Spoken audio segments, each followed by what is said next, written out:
오늘 우리가 살펴볼 이 열왕기서는 나누어진 마음을 가진 이스라엘의 왕들의 이야기입니다. 이 열왕기 상하의 역사를 살펴보면 이스라엘이 두 개로 갈라지는 정확한 시점이 나타납니다. 그 시작점이 무엇일까요? Divided heart입니다. 마음이 갈라지면서 나라가 갈라진 것입니다. 사람들은 나라가 갈라지는 것을 보죠. 아니요, 먼저 마음이 갈라진 것입니다. 솔로몬 왕의 마음이 나누어졌습니다. 자, 솔로몬의 문제가 무엇입니까? 많은 사람들이 여자 문제라고 생각하죠. 재물의 문제고 우상 문제라고 생각하죠. 그러나 그것이 아닙니다. 그 이전에 마음이 나누어진 것입니다. 거기서부터 이스라엘이 몰락이 시작됐다 하는 것입니다. 오늘 우리가 솔로몬의 생애를 살펴보면서 솔로몬의 마음이 어떻게 나누어지게 되었는지 그 장면을 살펴보도록 하겠습니다.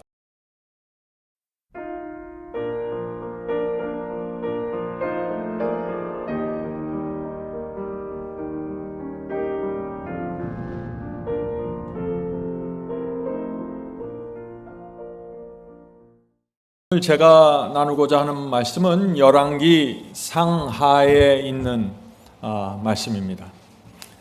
열왕기 상이 또 열왕기 하가 우리에게 어떤 이 시대에 어떤 메시지를 주는지 그것을 살피려고 하는 것입니다. 열왕기 상하는 이스라엘 왕들의 역사입니다. 하나님께서는 왕이 아니라 선지자와 사사를 통해서 이스라엘을 지배하고 인도하길 원했습니다. 그런데 이스라엘 백성은 왕을 원했습니다. 하나님의 뜻을 버리고 왕을 원했을 때 문제가 또 시작이 되겠죠. 그래서 결국 이스라엘이 솔로몬 왕 이후로 남방 유다와 북방 이스라엘로 갈라지게 됩니다. 열왕기 상하의 이 역사를 살펴보면 이스라엘이 두 개로 갈라지는 정확한 시점이 나타납니다. 그 시작점이 무엇일까요? 이스라엘이 두 개의 나라로 갈라지는 그 이유가, 그 시작점이 중요한 것입니다. 여기서 우리가 중요한 기별을 받을 수 있는 것입니다. 이스라엘이 두 개로 갈라지는 그 시작점 무엇입니까? Divided heart입니다. 마음이 갈라지면서 나라가 갈라진 것입니다. 사람들은 나라가 갈라지는 것을 보죠. 아니요, 먼저 마음이 갈라진 것입니다. 솔로몬 왕의 마음이 나누어졌습니다. 성도 여러분, 성경에는 두 가지 마음이 나옵니다. 나누어진 마음과 나누어지지 않은 마음입니다. 자, 나누어지지 않은 마음, 하나님을 향해서 나누어지지 않은 마음, 어떤 마음입니까? 하나님을 생각하면 마음이 기쁩니다. 내가 말씀 안에 거할 때 감사하고 충성이 올라옵니다. 내가 가는 길에 대한 확신으로 채워져 있습니다. 내 마음이 나누어지지 않은 마음입니다. 자, 그런데 이 솔로몬 왕도 나누어지지 않은 마음을 갖고 있다가 마음이 나눠져 버린 것입니다. 그때부터 이 하나님의 교회가 무너지는 슬픈 역사가 시작되었다 하는 것입니다. 자, 솔로몬의 문제가 무엇입니까? 많은 사람들이 여자 문제라고 생각하죠. 재물의 문제고 우상 문제라고 생각하죠. 그러나 그것이 아닙니다. 그 이전에 마음이 나누어진 것입니다. 거기서부터 이스라엘이 몰락이 시작됐다 하는 것입니다. 자, 나누어진 마음, 그것이 무엇인가? 제가 한번 예를 들어서 좀 이 문제를 살펴보겠습니다. 미국의 한 젊은 청년 장교가 있었습니다. 이 장교 이야기를 살펴보면 이 나뉘어진 마음이 무엇인지 이해할 수 있습니다. 1980년대 초에 실제 있었던 일입니다. 그때 미국에 이 젊은 장교가 있었는데 20대였습니다. 아주 젊은 청년이었습니다. 그런데 그가 모스크바, 구소련에 있는 그 모스크바의 미국 대사관 무관으로 발령을 받았습니다. 대사관을 지키고 호위하는 그런 임무죠. 모스크바에 있는 이 미 대사관을 지키는 임무는 아무에게나 맡겨지지 않습니다. 더구나 적지에 소련에 들어가서 거기서 미국을 보호해야 되는 것이죠. 충성심이 강해야 됩니다. 정신력이 있어야 되고 모든 면에서 탁월해야 됩니다. 그런 사람들이 모스크바 대사관에 발령받는 것입니다. 자, 이 청년 장교는 모스크바로 발령나기 전에 국방부에서 또 미국 CIA에서 철저한 보안 교육을 받았습니다.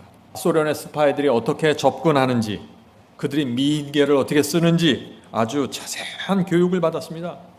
그래서 이 젊은 장교는 소련에 가서 모스크바에 있을 때 어떤 친구를 사귀거나 어떤 지인이 생기게 되면 반드시 미 정보부에 보고해야만 하는 것입니다.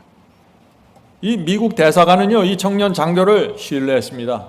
그래서 그 당시 그 미국의 레이건 대통령과 소련의 그 고르바초프 당서기관이 있죠. 그 두 사람이 만나서 회의할 때도, 회담을 할 때도 이 청년 장교가 호의를 하고 그 자리를 맡았습니다. 자, 그런데 세월이 지나가면서 문제가 생기기 시작했습니다. 어떤 문제가 생겼을까요? 마음의 문제가 생긴 것입니다. 외로움이 시작된 것입니다. 타국에 나가서 혼자 지내다 보니까 친구도 없었고 대화할 상대가 없었습니다. 참 외로웠습니다. 그런데 어느 날 지하철을 타고 가는데 자기와 같은 또래 어떤 소련 여성을 만나게 된 것입니다. 그 여성은 아주 친절했고 우아했고 매너가 있었습니다. 아주 호감을 느낄 수밖에 없는 그런 여인이었습니다. 이 청년 장교가 어떻게 됐을까요? 즉시 미국 상부에 보고를 해야겠죠. 미국 CIA에 보고해서 내가 이제 여자친구를 사귀입니다. 보고를 했어야 됩니다. 그런데 했을까요? 안 했을까요? 안 했습니다. 예, 안 했어요. 개인 사생활을 알리고 싶지 않았습니다. 거기서부터 문제가 생긴 것입니다. 성도 여러분, 여러분의 사생활 하나하나를 하나님께 보고하십시오. 그것이 여러분이 보호를 받는 길입니다.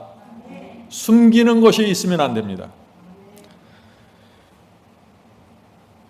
이 청년은 여인을 사랑하게 됐습니다. 근데 어느 날 이 여자친구가 꼭 필요하다고 하면서 대사관에 있는 어떤 문서가 필요하다고 했습니다. 이 청년 장교가 거절했을까요? 거절할 수 없었습니다. 왜요? 왜 거절할 수 없었습니까? 이 관계를 깨뜨리고 싶지 않았습니다. 마음이 나뉘어진 것입니다. 작년 같으면 확고하게 거절했을 것입니다. 그러나 이제 거절이 안 되는 것입니다. 왜요? 마음이 나누어졌습니다. 마음이 미국에 대한 충성과 이 여인에 대한 사랑으로 나누어져 버렸습니다. 그래서 양심의 가책을 느꼈지만 나는 이 미국에 대한 충성도 가져갈 수 있고 이 여인에 대한 사랑도 가져갈 수 있다고 생각한 것입니다. 여인은 그때부터 가끔씩 미국 대사관에서 일어나는 일들을 듣기 원했고 필요하면 문서를 요구했습니다. 그때마다 이 미국의 이 청년 장교가 양심의 가책을 느끼면서 자꾸 그 여인에게 끌려가서 부탁을 들어주기 시작했습니다. 그렇게 해서 2년이 흘러갔고 어느 날 이 청년 장교가 스위스 대사관으로 발령이 났습니다. 그런데 얼마 후에 또 그 여인에게 전화가 온 것입니다. 만나고 싶다는 것입니다. 이 청년 장교는 너무 고민하다가 어떻게 했을까요? 미국 정보부에 결국 보고했습니다. 내가 여자친구가 사귀고 있었고 그동안 이런 관계로 왔다 하는 보고를 했습니다. 미국 정보부에서 나와서 즉시 상황을 파악했고 그 청년 장교를 체포했습니다. 그 청년 장교의 죄가 뭐예요? 국가 반역죄입니다. 이 청년 장교는 상상할 수도 없는 일을 지금 하게 된 것입니다. 이 청년 장교는 모든 것을 알았습니다. 미국의 법을 알았고 소련의 스파이들이 어떻게 접근할지를 다 알았습니다. 그런데 한 발 잘못 더딤으로써 어떻게 됐어요? 마음이 나눠지게 되었고 충성이 무너지면서 결국 미국을 배반하는 지점까지 나가게 된 것입니다. 성도 여러분, 우리 그리스도인의 삶도 이런 식으로 갑니다. 첫 번째 발자국이 중요한 것입니다. 한 발이 중요한 것이에요. 결국 이 청년 장교는 법정에 세워졌고 검사가 이 청년 장녀에게 30년을 구형했습니다. 이 재판관은 이 장교의 나이가 아직 20대라는 점과 그가 스스로 자수했다는 점을 감안해서 15년으로 감형을 해주었죠. 그래도 끔찍한 거 아닙니까? 20대 나이에 15년을 감옥에서 살아야 되는 것입니다. 이 청년 장교가 마지막 증언에서 이렇게 고백했다고 합니다. 재판관님, 나는 미국을 사랑했고 온 마음을 다해 충성했습니다. 그러나 다양해서 너무나 외로웠습니다. 친구가 필요했습니다. 내 문제는 국가와 한 여인을 함께 사랑한 것입니다. 성도 여러분, 이것이 뭐예요? 이것이 divided heart, 나누어진 마음입니다. 나누어진 마음. 많은 사람들이 이 미국 장교와 같은 나누어진 마음으로 주님을 섬기고 있는 것입니다. 그래서 자꾸 무너지는 것입니다. 오늘 우리가 살펴볼 이 열왕기서는 나누어진 마음을 가진 이스라엘의 왕들의 이야기입니다. 이스라엘의 첫째 왕 누구죠? 사울입니다. 사울은 하나님께 충성하던 사람이었습니다. 성령의 기름을 받았고 예언을 하던 충성스러운 종이었습니다. 그런데 어떤 문제가 생깁니까? 다윗을, 소년 다윗을 시기하고 질투하는 문제가 생겼죠. 어떤 문제입니까? 마음이 나누어져 버린 것입니다. 둘째 왕 누구죠? 다윗입니다. 그는 어렸을 때부터 충성스러웠습니다. 하나님께 그 마음을 바쳤습니다. 그런데 문제가 생겼습니다. 어떤 문제인가요? 밧세바를 만나면서 문제가 생긴 것입니다. 마음이 다시 나누어지면서 간음과 살인이라는 엄청난 죄에 빠졌습니다. 자, 셋째 왕이 올라옵니다. 솔로몬입니다. 솔로몬은 어렸을 때부터 겸손했고 충성스러운 왕이었습니다. 그런데 문제가 생깁니다. 어떤 문제예요? 오늘 질문하면 대답은 하나입니다. 나누어진 마음입니다. 마음이 어떻게 나누어졌을까요? 오늘 우리가 솔로몬의 생애를 살펴보면서 솔로몬의 마음이 어떻게 나누어지게 되었는지 그 장면을 살펴보도록 하겠습니다. 자, 열왕기상 3장 3절입니다. 열왕기상 3장 3절. 솔로몬이 여호와를 사랑하고 그 붙인 다윗의 법도를 행하되. 자, 솔로몬은 아버지 다윗처럼 주의 법을 신실하게 따랐다고 했습니다. 다윗의 법도를 행하되 오히려 산당에서 제사하며 분향하더라. 자, 이 열왕기서를 보면은요, 이 솔로몬을 설명하면서 이 솔로몬의 마음이 붙인 다윗과 같다는 표현들이 자꾸 등장합니다. 솔로몬은 신실했을 때는요, 그 붙인 다윗과 같다고 했고, 솔로몬이 신실하지 않을 때는 이 성경은 이 솔로몬의 마음이 붙인 다윗과 같지 않다고 표현하는 것입니다. 자, 우리가 아는 것처럼 다윗의 마음도 온전하지 않았었죠. 다윗도 밧세바로 인해서 큰 죄에 빠졌던 사람입니다. 그런데 이 열왕기서는 다윗의 신앙을 근거로 솔로몬의 신앙을 판단하고 있는 것입니다. 그것을 기준으로 해서 지금 솔로몬을 설명하고 있는 것입니다. 왜 그럴까요? 다윗은 엄청난 죄를 범했습니다. 그런데 그는 돌이켰다는 것입니다. 죄를 범했지만 돌이킨 다윗의 마음을 기준으로 제시하는 것입니다. 누구에게요? 솔로몬에게. 성령께서 호소하실 때 다윗은 굴복하고 참회했습니다. 정결한 마음을 달라고 기도했습니다. 다윗은 사람들의 신뢰와 존경을 그 죄 때문에 크게 잃어버렸습니다. 그런데 하나님께서는 이 참회한 다윗을, 그 충성한 마음을, 나누어지진 않는 마음을 받으신 것입니다. 그래서 솔로몬이 충성스러웠을 때 그 마음이 붙인 다윗과 같고, 이렇게 표현하는 것입니다. 성도 여러분, 우리의 삶 속에 넘어질 때가 있습니다. 크게 무너질 때도 있을 수 있을 것입니다. 그러나 돌이키면 되는 것입니다. 하나님께 돌아가면은 하나님께서는 그 돌이킨 그 마음을 보시는 것입니다. 얼마나 감사합니까? 우리 용기를 내시고 이 다윗의 생애를 잘 생각해 보세요. 웬만한 사람 같으면은요, 그렇게 엄청난 간음을 범하고 엄청난 살인죄를 범하고 온 백성들 앞에서 망신에 망신을 당하면은요, 하나님을 떠날 것입니다. 그런데 다윗의 마음에는 믿음이 있었습니다. 뭘 믿었던 거예요? 하나님의 사랑을 믿은 것입니다. 하나님의 자비를 믿은 것입니다. 내가 회개하고 돌아가면 하나님께서는 반드시 나를 받아주시고 나를 다시 세워주실 것이다 하는 그 간절한 마음이 있었던 것입니다. 성도 여러분, 이것이 믿음입니다. 그래서 믿음으로 말미암아 구원받는 것입니다. 우리는 믿음으로 구원받는 사람들입니다. 자, 하루는 하나님께서 솔로몬에게 나타나셨습니다. 자, 그 말씀을 읽어보죠. 열왕기상 3장 5절입니다. 열왕기상 3장 5절. 기브온에서 밤에 여호와께서 솔로몬의 꿈에 나타나시니라. 하나님이 이르시되 내가 네게 무엇을 줄고 너는 구하라. 하나님께서 저와 여러분에게 나타나셔서 네가 뭘 원하니 원하는 거 구해. 이렇게 말씀하시면 얼마나 좋을까요? 하나님께서 이런 말씀을 하실 수 있는 사람이 되어야 한다는 것입니다. 솔로몬은 그때 그런 사람이었다는 것이죠. 자, 하나님께서 무엇이든지 원하는 것을 구하라 할 때 이 솔로몬이 무엇을 구했습니까? 지혜를 구했습니다. 그런데 지혜 말고 다른 것을 구할 수 있었어요. 솔로몬도 강력한 힘을 달라고 할 수도 있고, 재물을 달라고 할 수도 있고, 이 나라를 부강하게 일으켜 달라고 할 수도 있고. 자, 솔로몬이 어떻게 얘기했는지 잘 보세요. 이런 사람들에게 하나님께서 네가 원하는 거 다 말해봐, 다 줄게, 이렇게 얘기하는 거예요. 솔로몬이 이런 사람이었어요. 열왕기상 3장 7절입니다. 열왕기상 3장 7절. 나야 하나님 여호와여, 주께서 종으로 종의 아비 다윗을 대신하여 왕이 되게 하셨사오나 종은 작은 아이라 출입할 줄을 알지 못하고. 솔로몬이 하나님께 무엇을 구했습니까? 종은 작은 아이입니다. 저는 출입할 줄을 모릅니다. 들고 나갈 줄을, 문 열고 들어갈 수도 없고 문 열고 나갈지도 모르는 아주 작은 아이입니다. 우리 그리스도인이 하나님 앞에서 나가서 이런 마음과 태도로 나가면 하나님께서 뭐라고 하신다고요? 너 원하는 거 다 말해, 다 줄게. 이거예요. 주님, 저는 왕이 되었지만 제가 무엇을 해야 될지, 어떻게 해야 될지 모르겠습니다. 하나님, 저는 어렸을 때부터 이 왕의 최고의 교육을 받았고 최고의 학問을 배웠지만 저는 작은 아이입니다. 출입할 줄 모릅니다. 솔로몬이 어떤 사람인지 보이십니까? 이스라엘 최고의 교육을 받았습니다. 최고의 학위를 가졌어요. 그런데 출입할 줄 모른다라고 대답하는 것입니다. 하나님의 마음이 얼마나 기뻤을까요? 네? 하나님의 마음. 자, 열왕기상 3장 9절부터 10절입니다. 열왕기상 3장 9절부터 10절.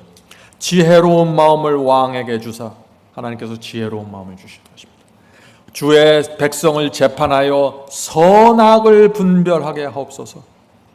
솔로몬이 이것을 구하매, 무엇을 구해요? 지혜를 구하매 그 말씀이 주의 마음에 맞은지라. 성도 여러분, 지혜를 구했습니다. 왜 지혜를 구했을까요? 백성들의 마음에 상처를 주지 않고 내가 이 백성을 섬기길 원합니다. 지혜가 필요합니다. 내가 무엇이 선이고 무엇이 악인지 알아야 됩니다. 무엇이 하나님의 편이고 무엇이 사탄의 편인지 내가 알아야 합니다. 그걸 알고 싶습니다. 하나님. 이러니 하나님의 마음이 완전히 열리는 거죠. 이 솔로몬의 마음은 뭐예요? 나뉘지 않는 마음입니다. 온전히 그 마음이 하나님께 속해 있었습니다. 그래서 하나님께서 다 주시는 것입니다. 열왕기상 3장 13절 14절입니다. 열왕기상 3장 13절 14절. 내가 또 너의 구하지 아니한 부와 영광도 네게 주노니 네 평생에 열왕 중에 너와 같은 자가 없을 것이라. 성도 여러분, 하나님의 축복이 임하는 공식을 아셔야 됩니다. 솔로몬의 태도와 솔로몬의 겸손과 솔로몬의 모습을 보세요. 이 모습으로 들어가면은 이 안에서 모든 것이 다 채워지고 남는 것입니다. 우리가 하나님께 나뉘지 않는 마음으로 충성하면은요, 일일이 구하지 않아도 다 알아서 주세요. 걱정하지 마세요. 일일이 구하지 않으셔도 돼요. 뭐 직장이 뭐 이상합니다. 뭐가 이상합니다. 이런 일이 생겼습니다. 일일이 구하지 않아도 솔로몬과 같은 마음과 태도로 주 앞에 나가서 구하면은 다 채워지고 넘치도록 받습니다. 하나님께서 최선의 길로 인도하십니다. 솔로몬이 이런 충성을 갖고 있을 때 그때부터 7년 동안 이 솔로몬은 하나님의 성전을 짓는 일에 집중합니다. 성전을 질 때 하나님께서 그에게 주신 모든 힘과 지혜와 모든 재물을 다 바쳐서 하나님께서 거하실 성전을 짓습니다. 하나님을 위해서 이 지상에서 가장 아름답고 가장 멋있는 이 성전을 지었을 때 솔로몬의 마음이 얼마나 기뻤을까요? 솔로몬의 특징 또 하나 있죠. 하나님께서 주신 것을 하나님을 위해서 전체 바치는 것입니다. 그냥 복을 달라고 해서 받아갖고 나가서 자기 마음대로 쓰는 것이 아니라 하나님께서 주신 축복을 받아서 하나님을 향해서 다시 사용하는 것입니다. 끊임없는 선의 순환이 이루어지는 것입니다. 이것이 평생 하나님의 축복을 받고 사는 방법입니다. 축복을 받고 축복을 돌려드리는. 성도 여러분, 하나님 앞에 나가서 겸손하고 나누지 않는 마음으로 충성하면 하나님께서 필요를 채워주시죠. 그러면 그 채움을 받고 하나님께서 채워주신 그것을 갖고 다시 봉사하고 헌신하고 복음을 전하면서 사는 것입니다.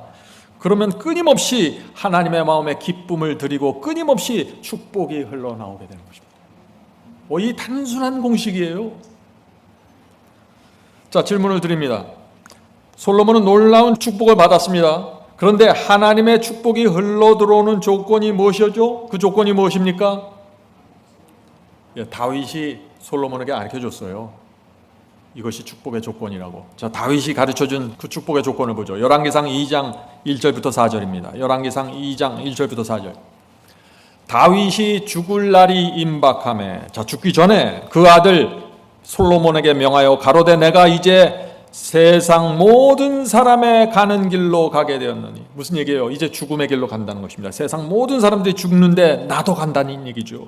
너는 힘써 대장부가 되고. 축복의 조건, 첫 번째 조건 뭐예요? 신앙의 대장부가 되라는 것입니다. 신앙의 대장부. 네 하나님 여호와의 명령을 지켜 그 길로 행하며. 축복의 조건입니다.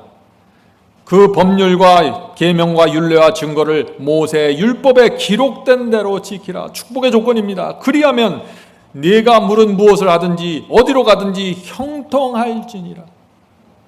여호와께서 내 일에 대하여 말씀하시기를 만일 내 자손이 그 길을 삼가 마음을 다하고 성품을 다하여 진실이 내 앞에서 행하면. 이게 여호와께서 제시한 또 조건입니다. 다윗이 설명했고 그것에 이어서 여호와께서 직접 설명하십니다. 무엇이에요? 나누지 않는 마음입니다. 마음을 다해서 성품을 다해서 하나님께 진실한 것입니다. 자, 계속해서 읽어보죠. 이스라엘 왕위에 오를 사람이 내게서 끊어지지 아니하리라 하신 말씀을 확실히 이루게 하시리라.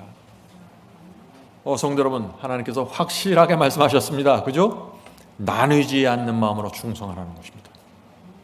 대장부처럼 충성하라는 것입니다.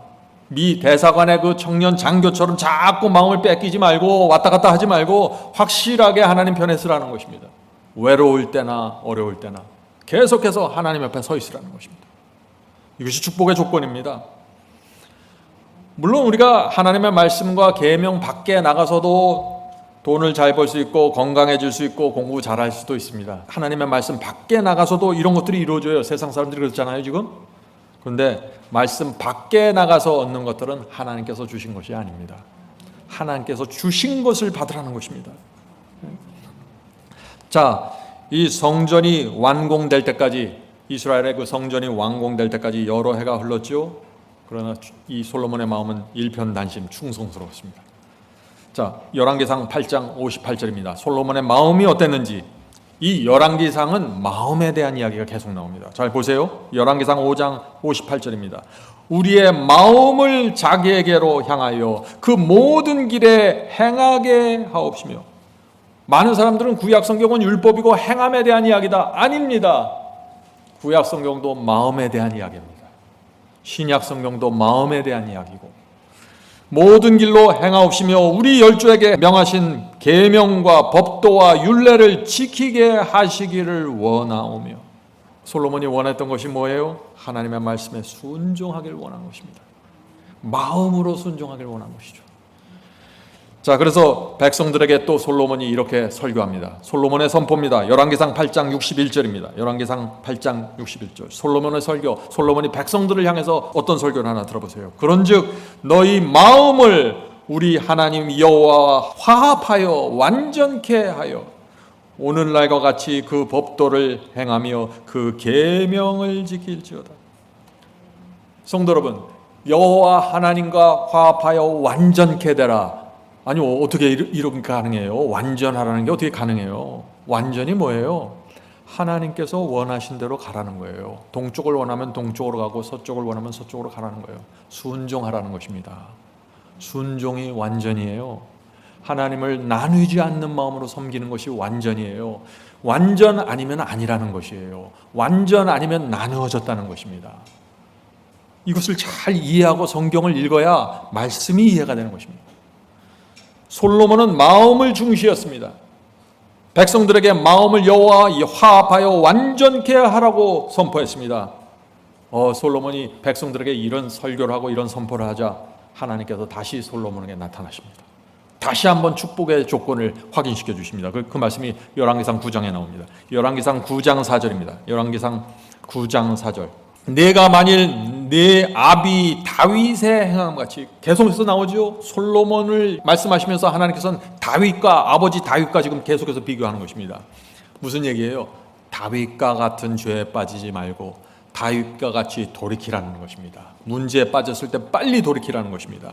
만일 내 아비 다윗의 행함같이 마음을 온전히 하고 바르게 하여 내 앞에서 행하며, 내가 네게 명한 대로 온갖 것을 순종하여 나의 법도와 율례를 지키면.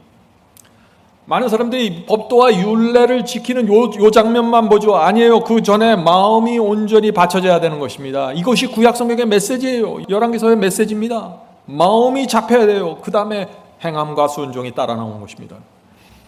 온전한 마음, 나누어지지 않는 마음, 이것이 열왕기서의 메시지고 이것이 성경 전체의 메시지입니다. 성도 여러분, 여러분의 마음은 지금 어떻습니까? 하나님께서 원하시는 마음을 가지셔야 됩니다. 그것은 나누어지지 않는 마음입니다. 실수해도 좋고 부족함이 있어도 좋아요. 예의가 부족해도 좋습니다. 그런데 내 마음이 나누어지지 않고 있어야 된다는 것이죠.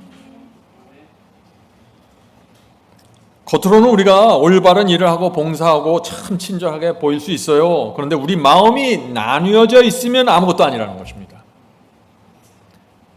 마음이 이 세상 어떤 것에 나누어져 있으면은요, 사탄이 그 틈을 파고 들어와서 무너뜨리는 것입니다. 마음이 나누어질 때 사탄이 파고 들어와요. 어떤 분들은 제가 이 온전한 마음, 나누어지지 않는 마음, 그 완전한 마음을 얘기하면은 어떤 분들은 이런 질문을 합니다.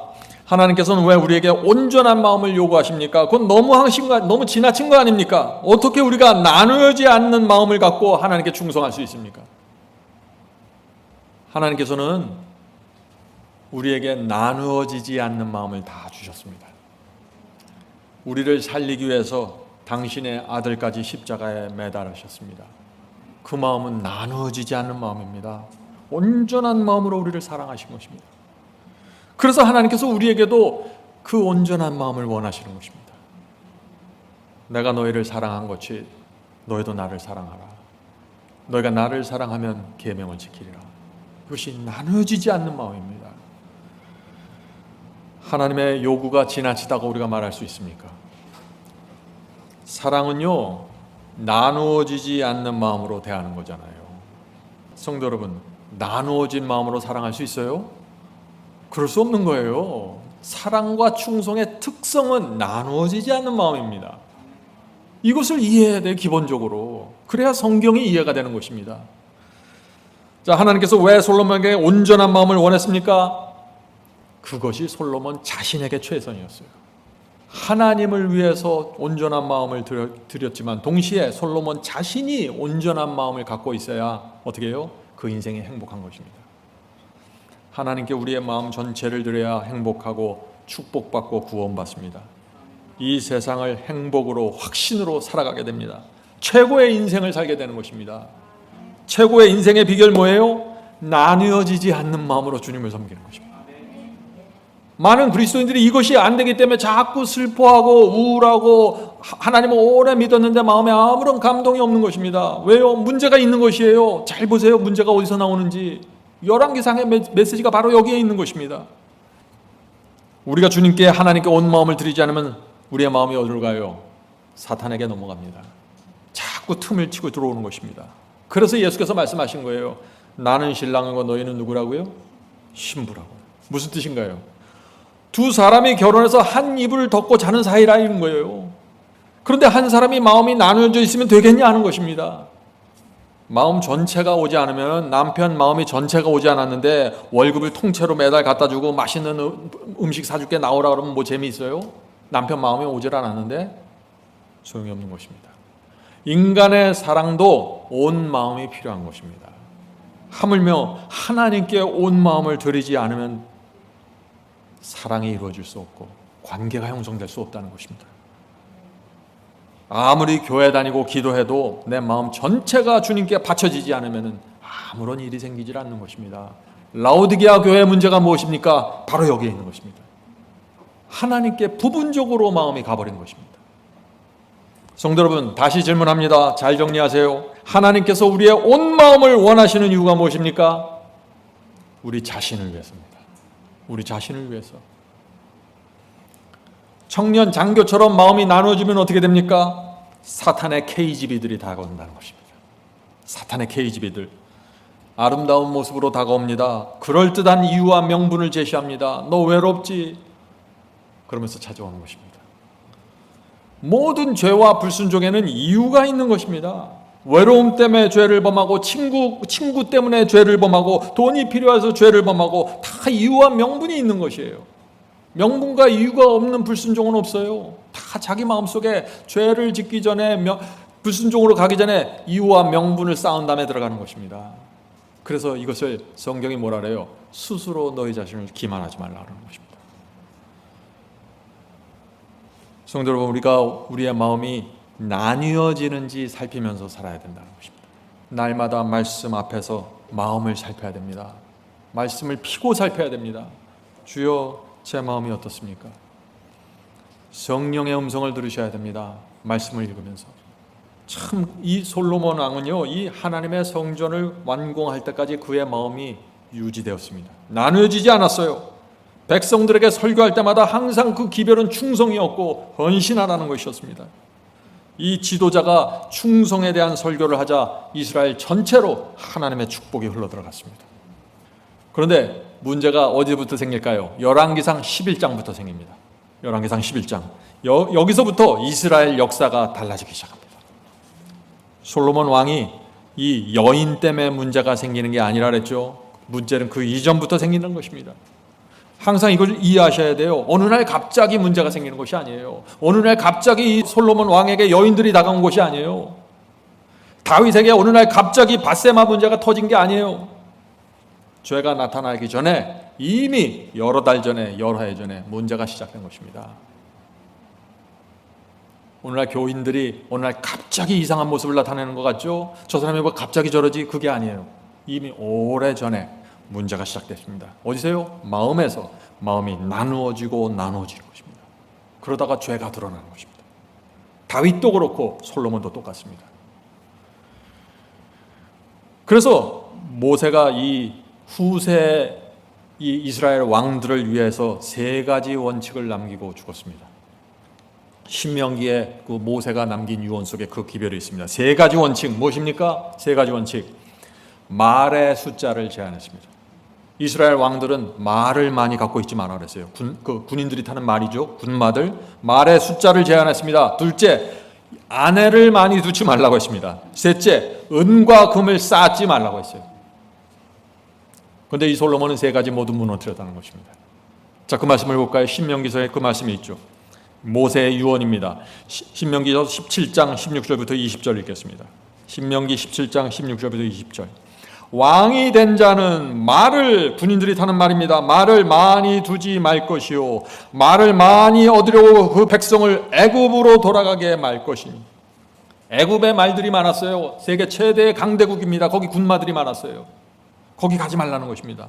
왜 이 모세가 말을 많이 두지 말라고 했을까요? 이스라엘은 하나님께서 보호하심으로 가는 거예요. 여기 군사 많이 두고 말 많이 둬갖고 이스라엘 지키려고 하지 말라 이거예요.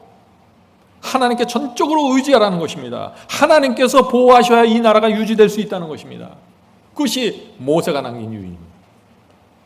모세가 남긴 유언. 계속해서 읽어보죠. 이는 여호와께서 너희에게 이르시기를 너희가 이후에는 그 길로 다시 돌아가지 말 것이라 하셨음이며, 아내를 많이 두어서 그 마음이 미혹되게 말 것이며, 은금을 자기를 위하여 많이 쌓지 말 것이니라. 그가 왕위에 오르거든 레위 사람 제사장 앞에 보관된 이 율법서를 등사하여 복사하여 평생에 자기 옆에 두고 읽어서. 열왕기상에 나오는 모든 왕들의 문제가 여기서 시작되었습니다. 말씀을 옆에 두고 평생 옆에 두고 읽질 않았어요. 솔로몬의 문제도 여기서 시작된 것입니다. 마음이 둘로 갈라지기 전에 문제가 여기서 시작됐어요. 문제가 뭐예요? 말씀을 가까이 두지 않았던 것입니다. 말씀을 가까이 두지 않으면서 마음이 흔들리고 무너지게 되었고, 그것이 결국 여인 문제로 나타나게 되었다는 것입니다. 돈을 쌓고 금을 쌓고 군마들을 들이면서 자기 생각대로 자기의 얄팍한 꾀로 국가를 운영하려고 하는 것입니다. 자, 계속해서 읽어보죠. 그 하나님이 여호와 경외하기를 배우며 이 율법의 모든 말과 이 규례를 지켜 행할 것이라. 오늘날 많은 사람들의 문제가 뭔지 아세요? 이 마음에서 이루어지는 이 경험을 무시하고 내가 이 율법 지키고 내가 저 규례를 잘 지켜서 내가 구원받고 축복받아야지, 안 된다는 것입니다. 모든 것의 시작점은 마음입니다. 마음이 먼저 온전히 받쳐줘야 되는 것입니다. 계속해서 읽어보죠. 그리하면 그의 마음이 그 형제 위에 교만하지 아니하며 이 명령에서 떠나 좌로나 우로 치우치지 아니하리니 이스라엘 중에서 그와 그의 자손의 왕위에 있는 날이 장구하리라. 모세가 남긴 유언은 분명합니다. 성도 여러분, 신앙의 모든 문제가 시작되는 게 어디예요? 잊지 마세요. 외우세요. 말씀을 가까이 두고 마음을 살펴야 됩니다. 여기서부터 시작되는 것입니다. 모든 문제는. 자, 열왕기상 11장 1절입니다. 열왕기상 11장 1절. 솔로몬 왕이 애굽 바로의 딸 외 이방의 많은 여인을 사랑하였으니 곧 모압과 암몬과 에돔과 시돈과 헷 여인이라. 많은 사람들이 이것을 이해하지 못해요. 아니, 그렇게 충성스러운 이 솔로몬 왕이 웬 갑자기 이방 여인들을 이렇게 불러들이냐. 솔로몬의 마음은 이것이었습니다. 말씀을 가까이 두지 않고 말씀으로 마음을 살피지 않으면서 마음이 갈라지기 시작하면서 어떤 생각이 들었어요? 인간적인 생각이 떠오르기 시작한 것입니다. 많은 그리스도인들이 여기서 문제가 생겨요. 말씀을 가까이 하지 않으면 인간적인 아이디어와 꾀들이 생겨요. 자꾸. 솔로몬의 꾀는 무엇입니까? 정치적으로 결정한 것이에요. 내가 이방 여인 주변에 있는 강대국들의 그 왕들의 딸들을 내가 결혼해갖고 내 부인으로 삼으면 이 나라가 안전하게 지켜지겠지, 그렇게 생각한 것이에요. 그래서 그 당시 최고의 강대국 애굽의 바로의 딸과 결혼했고 주변에 있는 이스라엘 주변에 있는 이방 나라들의 그 딸들과 여인들과 결혼하기 시작한 것입니다. 국가를 지키기 위해서 결혼한 것이에요. 이것이 일반적인 왕들의 생각이었어요. 그 당시. 우리가 역사를 보면 이 왕들이 다른 나라 왕들과 계속해서 왕들의 딸들과 결혼하죠. 그것입니다. 원수가 될 수 있는 나라들과 사돈 관계를 맺는 거예요. 사돈이 되면 나를 침범하지 않겠지. 정치적으로, 외교적으로 결정한 것입니다. 성도 여러분, 참 이상하죠. 이 솔로몬은 겸손하고 충성스러운 종이었습니다. 그런데 말씀을 등한히 하면서 이상한 생곡의 고리가 고리로 번져나가는 것입니다. 이스라엘을 하나님의 능력으로 지키는 것이 아니라 내가 외교적으로, 정치적으로 지켜야 되겠구나. 우리의 삶을 잘 보세요. 이상한 꾀들과 인간적인 얄팍한 아이디어들이 머릿속에 들어옵니다. 교회도 마찬가지예요. 문제가 어디예요? 저 사람이 왜 갑자기 저런 얘기를 하지? 문제가 어디 있어요? 말씀을 가까이 두지 않았다는 것입니다. 솔로몬이 여인들과 결혼한 것은 자기를 위해서가 아니에요. 국가를 위한 것이었습니다. 여자가 그리워서 결혼한 것이 아닙니다. 솔로몬에겐 분명한 이유와 명분이 있었다는 것입니다. 솔로몬이 제시한 이유와 명분, 멋있어 보였습니다. 그래서 신하들이 설득됐고 그래서 백성들이 설득당한 것이에요. 우리 왕 솔로몬은 자기를 위한 결혼이 아니구나.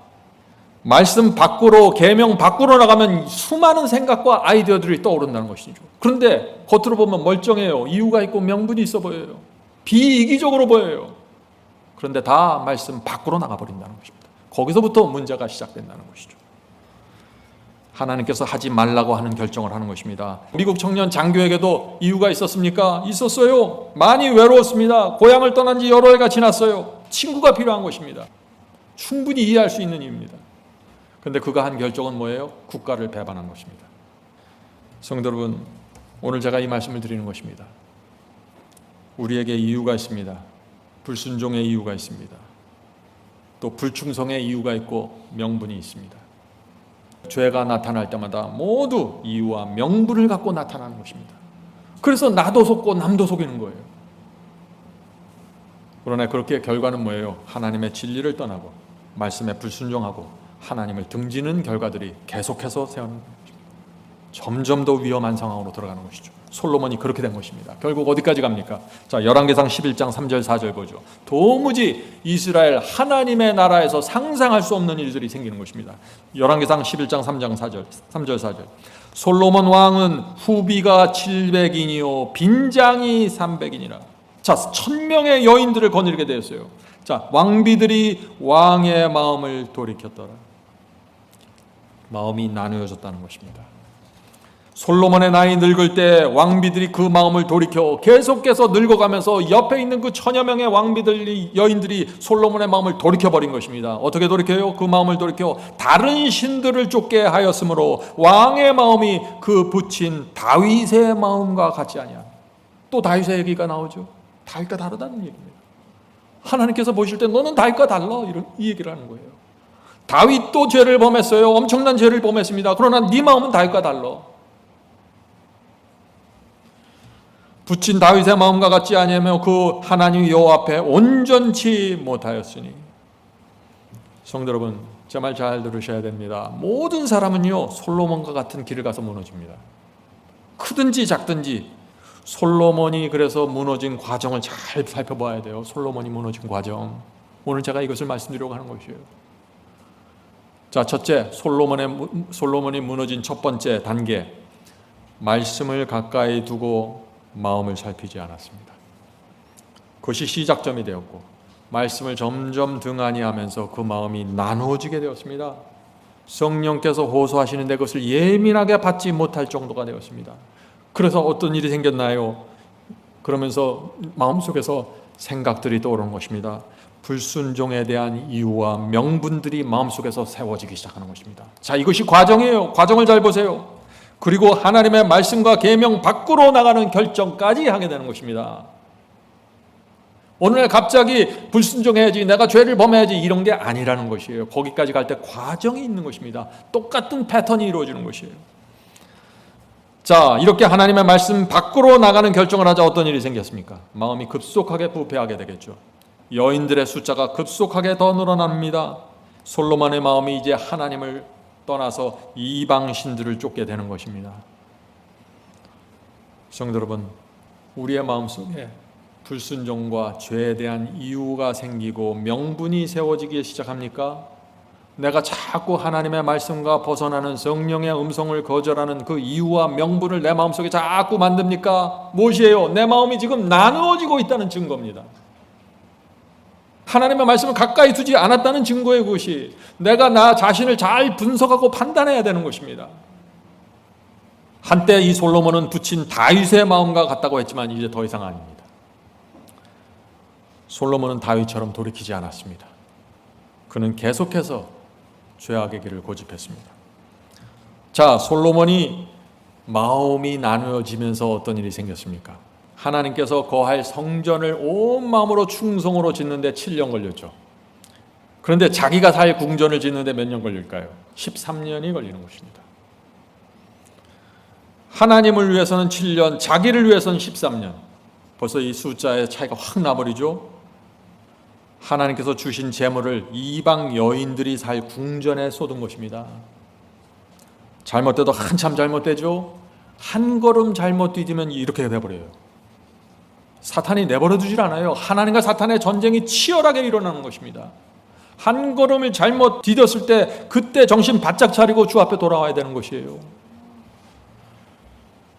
우리의 인생은 하나님의 말씀과 계명에 벗어나 있습니까? 다시 말씀 안으로 돌아오시면 됩니다.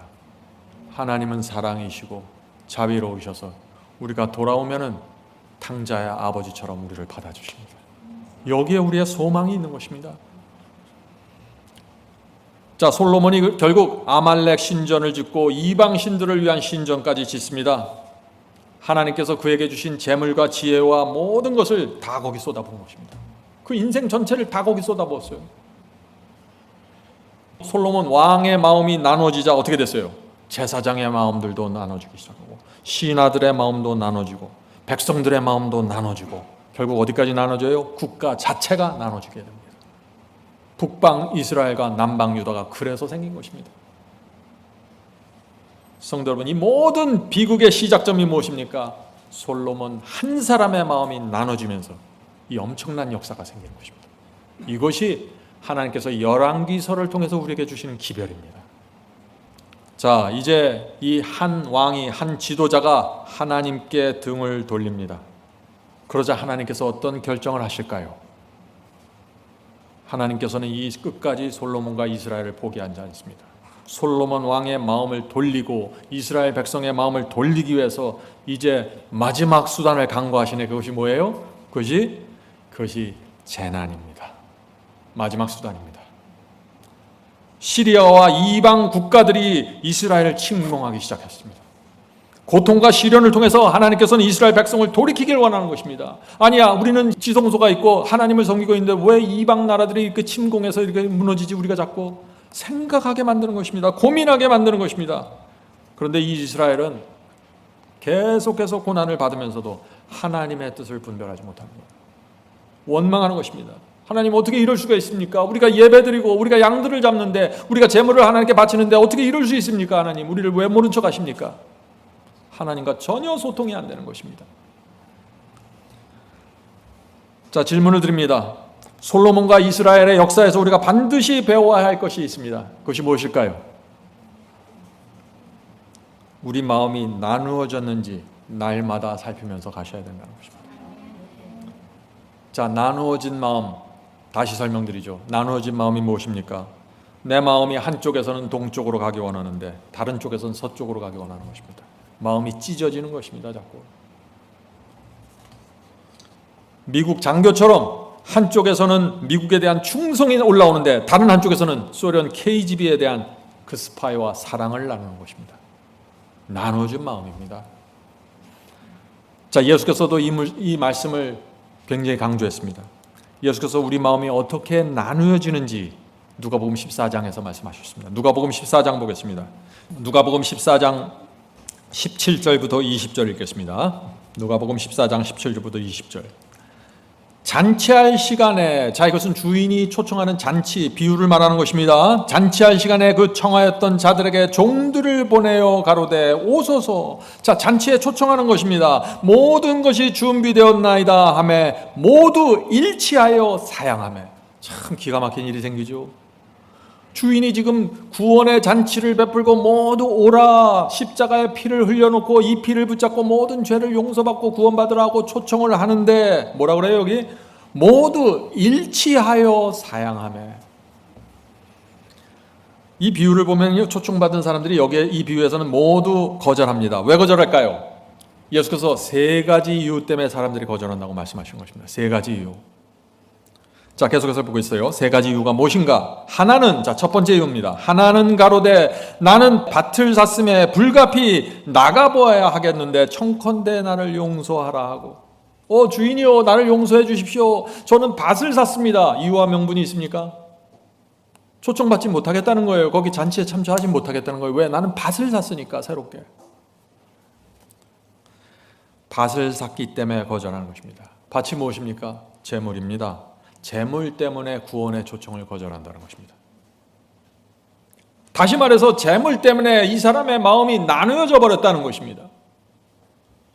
예수님과 혼인잔치를 해야 되는데 나는 이 재물 때문에 가지 않기로 결정하겠다는 것입니다. 이것이 사람들이 멸망당하는 이유라는 것이에요. 첫 번째 이유. 성도 여러분, 이 재물은 강력한 파워입니다. 그 재물은 종이가 아니에요. 힘입니다. 이것은 그 힘을 이겨내야 되는 것이죠. 이 재물은 우리의 마음을 나누어 버린다는 것입니다. 자, 두 번째 이유를 보겠습니다. 또 하나는 가로되 나는 소 5겨리를 샀음에 시험하러 가니 청컨대 나를 용서하도록 하라 하고. 다 용서를 구해요. 다 용서를 구해요. 가지 못하니까 용서하십시오. 다 용서를 구해요. 그러니까 자기가 자기에게 속는 거예요. 난 용서를 구했는데. 자, 이 사람이 왜 초청을 거절했습니까? 소 5겨리를 사서 시험해야 되니까 나는 가지 못하겠습니다. 죄송합니다. 그러는 거예요. 무슨 뜻이에요? 소 5겨리면은 소 10마리입니다. 소 10마리가 끄는 것이죠. 2마리씩 5겨리입니다. 이 소 10마리를 사서 시험해야겠다는 것입니다. 뭘 시험해요? 소 10마리, 5겨리를 사서 내가 밭을 한번 갈아봐야 되겠다는 거예요. 일을 해봐야 되겠다는 거예요. 지금 당장 이거 샀는데, 투자했는데. 뭐예요? 일 때문에, 직장 때문에, 사업 때문에 자꾸 마음이 나누어지는 것입니다. 그래서 구원의 초청이 왔는데 거절한다는 것이죠. 성도 여러분, 물론 우리가 열심히 일해야 됩니다. 그죠? 직장도 필요합니다. 그런데 예수께서는 일 때문에 사람들이 구원의 초청을 거절하게 된다는 것이죠. 왜 그래요? 일 때문에, 사업 때문에, 직장 때문에 마음이 나눠진다는 것입니다. 계속. 이유는 근본 이유는 다 마찬가지예요. 말씀을 가까이 두지 않기 때문에 마음이 나눠지는 것이에요. 그래서 거기에 일이 핑계가 되고 사업이 핑계가 되고 돈이 핑계가 되는 거예요. 아니 하늘에 가는데 영생이 주었는데 그게 뭐라고 그걸 거절해요? 마음이 나눠졌기 때문에 그런 것이죠. 자, 계속해서 세 번째 이유 보겠습니다. 또 하나는 가로되 나는 장가 들었으니 장가 들었으니 그러므로 가지 못하겠노라 하는지라. 이 사람은 저 용서하라는 말도 안 해요. 왜? 장가 가는 거 너무나 확실한 이유라는 거죠. 이거는 이 사람은 결혼 때문에 거절했다고 하는 것입니까? 예수께서 결혼하지 말라고 얘기하는 것인가요? 그게 아니라 결혼은 뭐예요? 새로운 관계를 말하는 것입니다. 사람 사이의 관계 때문에 내 마음이 나눠진다는 것입니다. 혼자 있을 때는 충성했는데 둘의 관계가 생기면서 내 마음이 나눠진다는 것입니다. 사람 사이에서 부부 관계 때문에 충성이 흔들릴 수 있다는 것입니다. 교우 관계에서 문제가 생기고 친구 관계 때문에 내가 진리의 등을 돌리게 된다는 것이에요. 관계 때문에 문제가 생긴다는 것입니다. 외로워서 마음이 무너질 수 있습니다. 모두 관계입니다.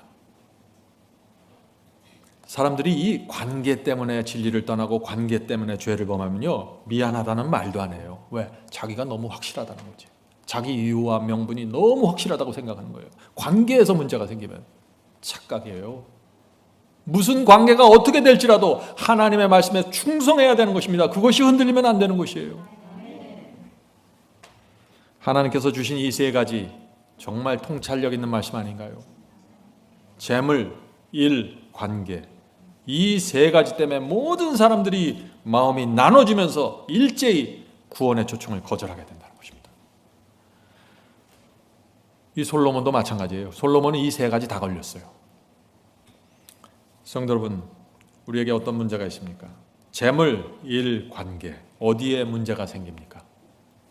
성령께서 우리 각자에게 문제를 알려주실 때 돌이키게 되기를 제가 간절히 바랍니다. 자, 제가 오늘 말씀드렸죠. 하나님의 말씀과 계명 밖으로 나가는 첫 번째 걸음 조심하시라고요. 그러나 우리가 살다 보면 또 실수해서 말씀을 등한히 하면서 첫 번째 발걸음을 말씀 밖으로, 계명 밖으로 나갈 수도 있습니다. 그때 어떻게 하라고요? 다윗처럼 돌이키셔야 된다고. 굴복하고, 다윗이 그걸 돌이키기 위해서 어떤 희생을 치렀는지 아십니까? 그 죄를 고백하고 참회했을 때 어떤 희생을 치렀나요? 백성들과 고관 대작들이 다 모여있는 그 자리에서 망신도 그런 망신이 없는 것이에요. 그걸 다 감수하고 돌아온 거예요, 하나님께. 그러니까 하나님께서 다윗을 귀하게 보신 거죠. 라오디게아 교회의 문제가 무엇입니까? 차지도 않고 뜨겁지도 않다는 것이죠. 무슨 뜻이에요? 마음이 나눠졌다는 거예요. 마음이 나눠졌다는 것이에요. 하나님께 바쳐지지 않았다는 것입니다. 여기서부터 문제가 된 것이에요. 예수께서 두 주인을 섬길 수 없다 그랬습니다. 한 사람을 사랑하면 단 사람을 미워하게 된다 그랬어요. 이것이 예수께서 말씀하신 사랑과 충성의 법칙이에요. 너희는 사랑과 충성을 두 사람에게 동시에 줄 수 없다, 그 말씀을 하시는 거예요. 사랑과 충성에 나누어진 마음이 허용되지 않습니다. 이것이 성경의 중요한 원칙이에요. 많은 사람들이 이걸 놓치는 거예요. 그것이 완전이에요. 성경이 말하는 완전, 나누어지지 않는 마음입니다. 다윗이 사울 왕에게 쫓겨다닐 때는 그 마음이 한 주인을 섬겼습니다. 충성스러운 종이었어요. 그런데 다윗이 왕이 되고 배가 불렀습니다. 높은 자리에 앉아서 주변에 그냥 다윗이여 당신이 최고입니다라는 말만 들었어요. 어떻게 됐어요? 마음이 나누어지기 시작하는 것입니다. 결국 큰 죄에 빠졌죠. 그러나 돌이키면서 다시 한 주인을 섬기기로 결정하는 것입니다. 하나님께서 이것을 귀하게 보시는 것입니다. 죄를 범하는 게 문제가 아니라 죄를 고집하는 게 문제입니다.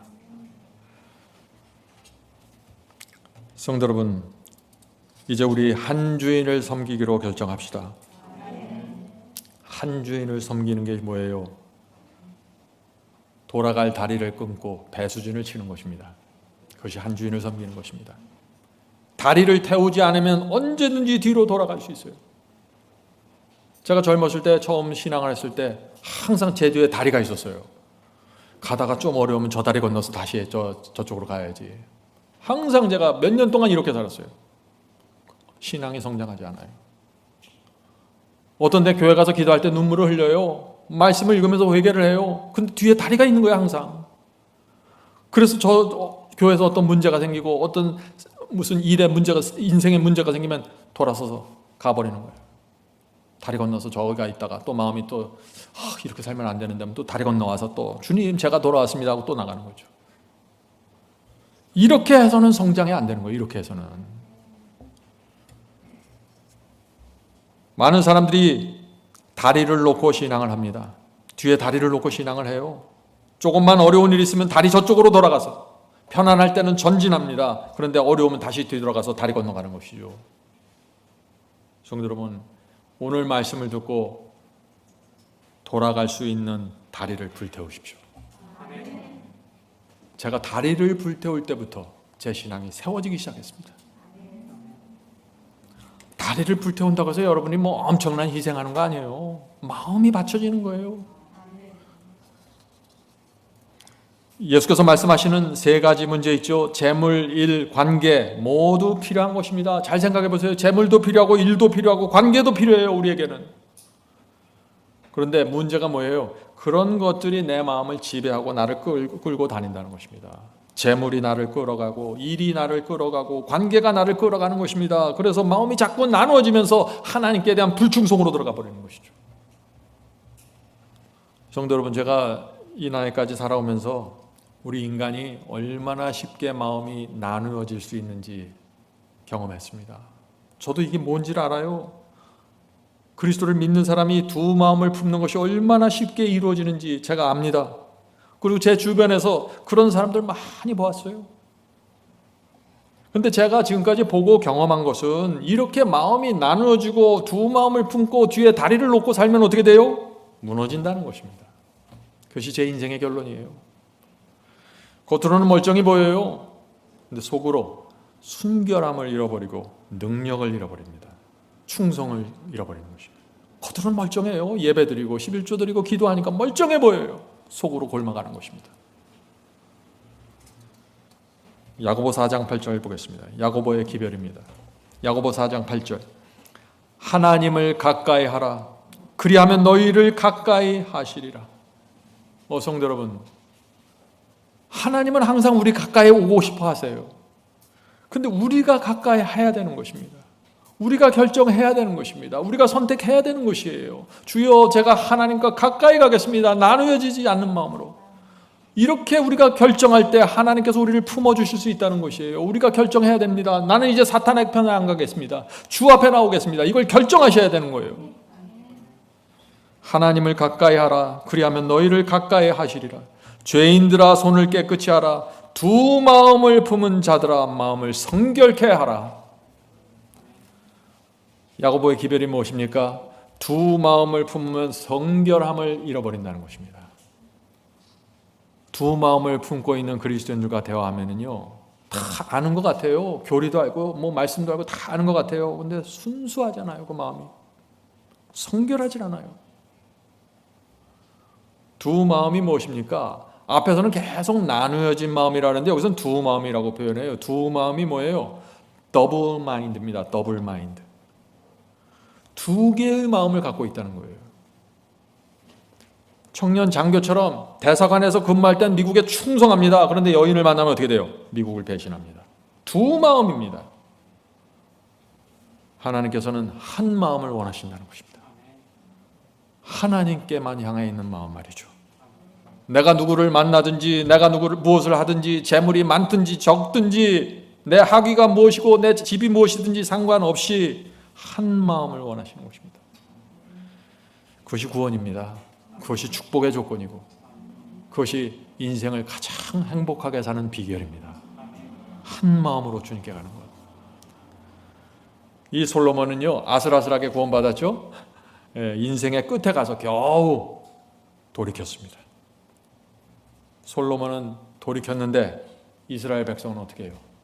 그 백성이 받은 상처와 그 백성이 받은 고통은 누가 책임집니까? 솔로몬의 마음이 나눠지면서 어떻게 됐어요? 그의 설교가 달라지기 시작했고 그의 신하에게 내리는 지침이 달라지고 충성과 순종을 백성들에게 강조하지 않게 됐습니다. 그러니까 어떻게 돼요? 이스라엘 백성들의 마음이 무너지면서 수많은 우상과 잡신들이 이스라엘 안으로 들어오게 되었죠. 이방 신전까지 세워졌습니다. 어떤 일이에요? 지도자 한 사람 때문에 수많은 사람들이 멸망당했다는 것입니다. 지도자 한 사람의 그 마음이 흔들림으로써 수많은 사람들이 멸망으로 들어갔다는 것입니다. 솔로몬은 구원받았어요. 전도서를 썼으니까 우리가 구원받았다고 생각해야죠. 그러나 솔로몬이 남긴 상처와 그 피해는 누가 책임질 거예요? 이것이 무서운 것입니다. 성도 여러분, 저와 여러분은 솔로몬 왕처럼 엄청난 영향력을 가진 사람은 아니죠. 그러나 우리 각자가 인생을 살면서 영향력을 남기고 살아간다는 것입니다. 우리 주변 사람들에게 항상 영향을 주고 사는 것입니다. 내 마음이 한 마음인가 두 마음인가에 따라서 영향력을 주고 감화력을 주는데 완전히 다른 양상이 된다는 것이죠. 그리고 우리가 다 인생을 산 다음에 우리가 하나님께 돌이키고 돌아가서 주님 나를 구원하세요, 나는 회개했습니다 하고 돌아가서 당자처럼 구원받아요. 그러나 내가 인생을 살아오면서 남은 상처와 다른 영혼들의 멸망은 누가 책임질 거예요? 이런 책임감과 이런 의무감과 이런 마음을 갖고 인생을 사셔야 된다는 것입니다. 한 살이라도 젊었을 때 돌이키셔야 돼요. 자, 이제 말씀을 마치겠습니다. 잠언 23장 26절입니다. 잠언 23장 26절. 하나님께서 주시는 기별입니다. 내 아들아, 내 마음을 내게 주며 내 눈으로 내 길을 즐거워할지어다. 성도 여러분, 우리 마음을 하나님께 주어야만 하나님께서 인도하시는 길이 즐거운 길로 보이는 것입니다. 마음이 가지 않으면 그 하나님께서 인도하시는 길이 그렇게 좁아 보이고 그렇게 힘들어 보이고 좁고 협착해서 가기 싫게 돼요. 하나님의 마음 아시겠죠? 지금 우리에게 내 아들아 네 마음을 나에게 달라고 호소하시는 것입니다. 하나님의 이 호소에 반응하십시다. 마음을 들이시기 바랍니다. 더 이상 재물과 일과 관계 때문에 하나님께 등 돌리지 마십시오. 성도 여러분, 이 솔로몬의 생애를 통해서 우리가 배워야 할 것이 있죠. 무엇입니까? 우리 눈에는 합당하게 보이고 우리 눈에는 안전하게 보일지라도 분명한 이유와 명분이 있는 것처럼 보일지라도 하나님의 말씀과 계명 밖으로 나가지 말아야 합니다. 이것이 결론입니다. 이 결론을 붙잡고 사셔야 돼요. 많은 그리스도인들이 이유와 명분을 만들면 이 결론을 흔들어 버리는 것이에요. 그래서 밖으로 나가는 것입니다. 나가면은 거기서부터 상처가 생깁니다. 솔로몬의 마음이 나눠지고 나가면서 이스라엘이 둘로 갈라지기 시작했어요. 내분이 일어나고 분란이 생기면서 북방 이스라엘과 남방 유다로 갈라진 것입니다. 북방 이스라엘은 얼마 가지 않아서 다 멸절되고 말았죠. 완전히 멸망당했습니다. 남방 유다는 어떻습니까? 바벨론에게 짓밟히고 포로로 끌려갔습니다. 70년 동안 포로생활을 하는 것이죠. 엄청난 상처가 생기는 것입니다. 그래서 하나님께서 계속해서 내 아들아 내 마음을 달라, 내 마음을 달라. 너희들의 인생에 이런 상처가 생기고 이런 엄청난 피해가 생기기 전에 내 마음을 달라 호소하시는 것입니다. 이 호소에 여러분들 반응하시길 제가 간절히 바랍니다. 오늘 이제 우리는 우리 마음 전체를 주님께 드립시다. 나누어진 마음이 아니라 두 마음이 아니라 한 마음, 온전한 마음을 드립시다. 돌아갈 수 있는 다리를 불태우셔야 합니다. 평생 율법과 말씀을 가까이 두고 마음을 살피면서 가셔야 됩니다. 그것이 평강의 길이고 그것이 축복과 구원의 길입니다. 성령께서 우리 모두를 구원의 길로 인도하시길 간절히 바랍니다. 하늘에 계신 저희들의 아버지, 주님을 위해 이 한 몸뚱아리를 바친들 그것이 무슨 큰 희생이 되겠습니까? 주여, 오늘 저희가 저희의 몸과 마음을 주 앞에 드리길 원합니다. 받아주시옵소서. 오늘 우리가 살펴본 이 이스라엘의 그 끔찍한 역사를 보면서 배울 수 있도록 지도해 주시옵소서. 우리 마음이 나누어지고 두 마음을 가질 때 우리 인생에 어떤 일이 생기고 하나님의 마음에 큰 상처가 생기고 내 주변 사람들의 구원에 문제가 생길 수 있다는 사실을 우리가 볼 수 있도록 도와주시옵소서. 내 아들아 내 마음을 나에게 달라고 호소하시는 주님의 음성을 듣도록 귀를 열어주시옵소서. 주여, 저희 마음을 온전한 마음을 드리기 원합니다. 더 이상 두 마음으로 살고 싶지 않습니다. 재물과 일과 사람 사이의 관계 때문에 흔들리고 싶지 않습니다. 주여 도와주시옵소서. 하나님께서 말씀과 계명으로 그어 놓으신 선 안에서 평강을 누리면서 진리 안에서 자유를 누리며 살 수 있도록 축복해 주시옵소서. 저희를 붙잡아 주시고 저희 인생을 지도해 주시옵소서. 저희 가운데 하나님의 말씀을 무너뜨릴 수 있는 어떤 이유와 명분들이 생길 때 성령께서 호소해 주시고 책망해 주셔서 저희가 주의 길을 갈 수 있도록 붙잡아 주시옵소서. 오늘 함께 무릎 꿇고 기도하는 성도들에게 함께하여 주시고 그 마음의 소원과 간절함을 주께서 아시오니 들어주시옵소서. 멀리 남쪽 마을과 외국에 계신 성도들 그 외로움 속에서 홀로 신앙을 하고 있습니다. 주여 그들의 신앙과 간절함 주께서 아시오니 그들의 길을 인도해 주시고 특별히 강남 하늘빛교에 모여서 예배드리는 성도들 주께서 아시오니 이들 각자를 주께서 붙잡아 주시고 필요한 것을 공급해 주시옵소서. 예수님의 이름으로 간절히 기도드립니다. 아멘.